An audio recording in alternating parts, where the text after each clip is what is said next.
നിങ്ങളുടെ ഫേവറേറ്റ് സീരിയലുകൾ ടിവിയിൽ വരുന്നതിന് മുൻപേ സൺ നെക്സ്റ്റ് ആപ്പിൽ കാണാം. ഇനി എല്ലാവർക്കും മുൻപേ കാണൂ. ഇപ്പോൾ തന്നെ സൺ നെക്സ്റ്റ് ആപ്പ് ഡൗൺലോഡ് ചെയ്ത് സബ്സ്ക്രൈബ് ചെയ്യൂ. എന്റെ പ്രാണനാ പൊന്നുമണി, ഒരു സങ്കടവും ഞാൻ വരത്തില്ല.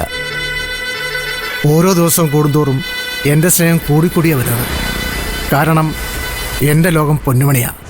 കല്യാണത്തിന് മുമ്പ് ഇങ്ങനെയൊക്കെ പറയാത്ത ആരെങ്കിലും ഉണ്ടാവുമെന്ന് എനിക്ക് തോന്നുന്നില്ല. അത് അങ്ങനെ തന്നെ വേണോ താനും.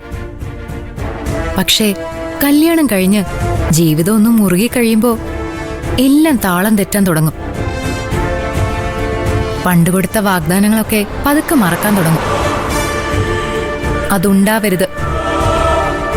എല്ലാവരും എതിർത്താ ഞാൻ ശരവണന്റെ കൂടെ വരുന്നത്.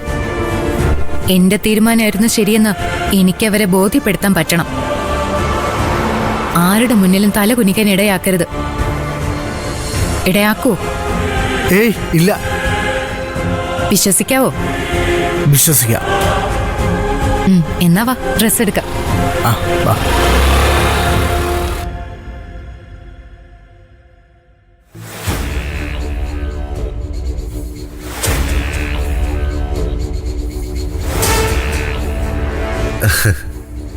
ഞങ്ങള് ഡ്രസ് എടുക്കാൻ പോവാ. കാരണവരെ കണ്ട് പറയണമല്ലോ, അതാ വന്ന്. എടുക്കുമ്പോ തനിക്ക് കൂടി ഒരെണ്ണം എടുക്കുന്നുണ്ട്. അടുത്ത് തന്നെ വെള്ള പുതപ്പിച്ച് കിടത്തേണ്ടി വരുമല്ലോ, തെക്ക് വടക്കായിട്ട്. അന്ന് പുതപ്പിക്കാന് നല്ല ഒന്നാന്തരം ഒരു പട്ട് തുണി തന്നെ വാങ്ങിക്കും. ഒരു കോടിമുണ്ട്. എന്താ മനോഹരൻ സാറേ, എടുക്കട്ടെ അങ്ങനെ ഒരെണ്ണം? അധികം വൈകാതെ ആവശ്യം വരില്ല ഇതിന്. എന്താ അച്ഛനും മോനും കൂടി സംസാരിക്കുന്നേ? അച്ഛനില്ലാത്തത് സങ്കടമായി എന്ന് പറയായിരുന്നു.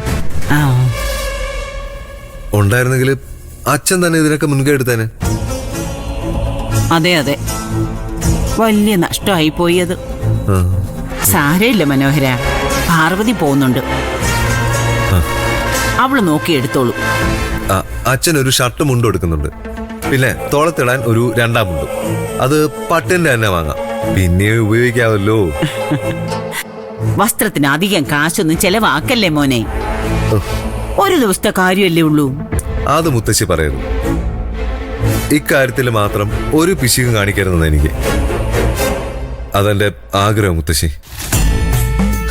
ബന്ധുക്കൾ അധികം ഇല്ലാത്തവന് ഞാൻ. നിങ്ങളെന്റെ ബന്ധുക്കള്. അതുകൊണ്ട് ഞാൻ ഇഷ്ടമുള്ള പോലെ വാങ്ങും, തടയരുത്. ശരി, മോന്റെ ഇഷ്ടം. എന്നാ പോവാൻ നോക്ക്, അവര് റെഡിയായിരിക്ക. ഓ ശരി മുത്തശ്ശി. പോയിട്ട് വരാവേ. വാങ്ങുമ്പോ ചുവന്ന പട്ട് തന്നെ വാങ്ങാം, അതാ എടുപ്പ്. എന്താ മോനെ? അല്ല, ചുവന്ന നിറത്തിലുള്ള ഷർട്ട് തന്നെ വാങ്ങാമെന്ന് പറയായിരുന്നു.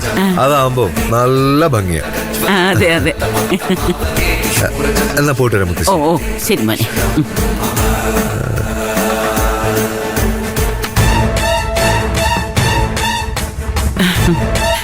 നല്ലവനാ മനോഹര ശരത്തുമോൻ. എന്തൊരു സ്നേഹ നമ്മളോടൊക്കെ. ഓ, ഇങ്ങനെ ഒരുത്തനെ തന്നെ കിട്ടിയത് നമ്മുടെ നിത്യമോളുടെ ഭാഗ്യം.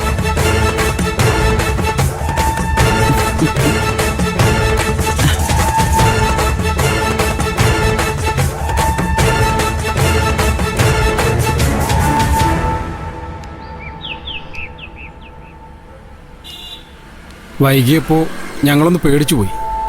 എനിക്ക് വേറൊരു ആവശ്യമുണ്ടായിരുന്നു. ശത്രുക്കളാ ചുറ്റും. അതും ഇതുമൊക്കെ പറഞ്ഞ് കച്ചവടം മുടക്കുമെന്നായിരുന്നു പേടി. ഞാൻ അത്തരക്കാരനൊന്നുമല്ല. തീരുമാനം എടുക്കുന്നതിന് മുമ്പ് ഒരുപാട് ആലോചിക്കും. എടുത്തു കഴിഞ്ഞാൽ പിന്നെ അതിൽ നിന്ന് മാറുന്ന പ്രശ്നമില്ല. മാനേജർ പറഞ്ഞതുപോലെ ഔട്ട്സ്റ്റാൻഡിംഗ് ബാലൻസ് ഞാൻ എഴുതി വെച്ചിട്ടുണ്ട്. അതടച്ച ഇന്ന് തന്നെ ഡോക്യുമെന്റ്സ് തന്നേക്കാമെന്നാണ് അയാൾ പറഞ്ഞത്. അടയ്ക്കാലോ. ഭാഗ്യത്തിന് ഇതേ ബാങ്കിൽ തന്നെയാ എനിക്കും അക്കൗണ്ട്, വേറൊരു ബ്രാഞ്ചിലാണെന്ന് മാത്രം. എമൗണ്ട് എത്രയാ? ഇതോ.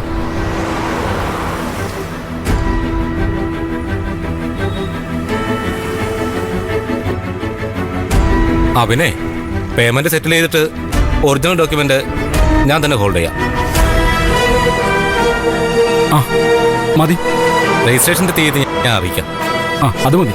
എന്നാ പിന്നെ വന്നാട്ടെ. ഒറിജിനൽ ഡോക്യുമെന്റ് അയാൾ കൊണ്ടുപോകണല്ലോ, കുഴപ്പമാവോ? ഒരു കുഴപ്പമില്ല. വലിയൊരു തുക ബാങ്കിൽ അടച്ചിട്ടാണല്ലോ അയാളത് കൊണ്ടുപോകുന്നത്. പറഞ്ഞ തീയതിയിൽ തന്നെ രജിസ്ട്രേഷൻ നടത്തൂലോ അല്ലേ? നടക്കും മോളെ. മോള് വാ വാ.